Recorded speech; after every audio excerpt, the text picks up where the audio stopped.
क्या आप जानते हैं राष्ट्रपति का निर्वाचन कैसे होता है? राष्ट्रपति का चुनाव कैसे होता है भारत में? राष्ट्रपति का निर्वाचन इलेक्शन ऑफ प्रेसिडेंट अनुच्छेद 54 आर्टिकल 54 के अनुसार किया जाता है। राष्ट्रपति को अप्रत्यक्ष यानी कि इनडायरेक्टली रूप से चुना जाता है। अप्रत्यक्ष रूप से मतलब है कि राष्ट्रपति के चुनाव में वे लोग वोट डालते हैं जिन्हें जनता ने चुनकर भेजा है, तो इनडायरेक्टली हम यह मान लेते हैं कि राष्ट्रपति को जनता ने चुना है। यह अनुच्छेद राष्ट्रपति के निर्वाचक मंडल इलेक्टोरल कॉलेज मतदाताओं का समूह का वर्णन करता है, अर्थात यह दर्शाता है कि राष्ट्रपति के निर्वाचन में निम्नलिखित को मत देने का अधिकार होगा। अब हम जानेंगे कि कौन राष्ट्रपति के चुनाव में वोट दे सकता है और कौन नहीं दे सकता है। संसद के दोनों सदनों के निर्वाचित सदस्य, संसद के दोनों सदनों यानी लोकसभा और राज्यसभा के निर्वाचित सदस्य मतलब जिन्हें जनता ने चुनकर भेजा है।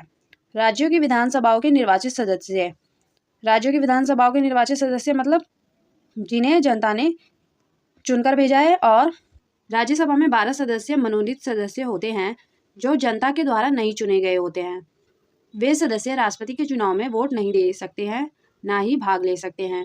केवल वे ही सदस्य भाग ले सकते हैं जो जनता के द्वारा चुनकर भेजे गए हैं। कुछ राज्यों में विधानसभा होती है और कुछ राज्यों में विधान परिषद होती है, लेकिन विधानसभा के ही सदस्य, निर्वाचित सदस्य जो जनता के द्वारा चुने गए हैं, वो ही राष्ट्रपति को वोट दे सकते हैं। और विधान परिषद का कोई भी सदस्य, चाहे वो निर्वाचित सदस्य हो चाहे वो मनोनीत सदस्य हो, कोई भी उनमें से राष्ट्रपति को वोट नहीं दे सकता है। थर्ड पॉइंट है दिल्ली एवं पुडुचेरी संघ राज्य क्षेत्र की विधानसभाओं के निर्वाचित सदस्य। यह प्रावधान 70वें संविधान संशोधन 1992 द्वारा जोड़ा गया है। दिल्ली एवं पुडुचेरी की जो संघ राज्य क्षेत्र की विधानसभा है, उनके निर्वाचित सदस्य भी राष्ट्रपति के चुनाव में वोट दे सकते हैं।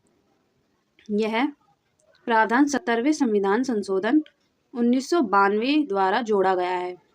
जब मूल संविधान तैयार किया गया था, मतलब ओरिजिनल संविधान, तब ये दो ही पॉइंट शामिल किए गए थे, लेकिन 70वें संविधान संशोधन के बाद 1992 द्वारा दिल्ली और पुडुचेरी के विधानसभाओं के सदस्यों को भी वोट डालने का अधिकार मिल गया।